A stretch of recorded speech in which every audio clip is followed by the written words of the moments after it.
गोर लगै छी अपना सबके मिथिला संस्कार पर स्वागत करै छी। औंठन जे भोर में करै छी से भाई बहन के औंठन होइए। जे नहियो पाबनि करै छथि ओहो औंठन करथिन।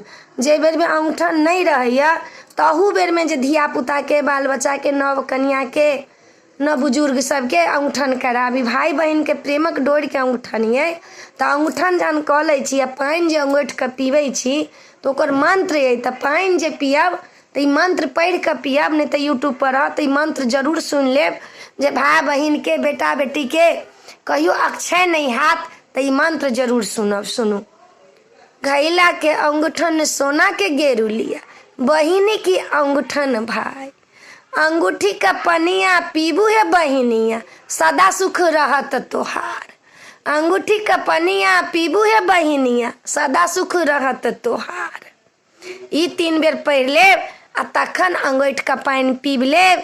भाई बहन के औंठन होइ छै जे लोग ससुरा से उबि जाइ छै तो नहिरा 2 दिन ला जाइ छै तो उहे अंगूठनिया होइ छै। तो उहे अंगूठन के मंत्र देनौ हाँ। अपने सबके नीक लागत तो चैनल के सब्सक्राइब करो, लाइक करो नहीं बिसरबे, कह के नहीं बिसरबे। जय मिथिला, जय माता जी।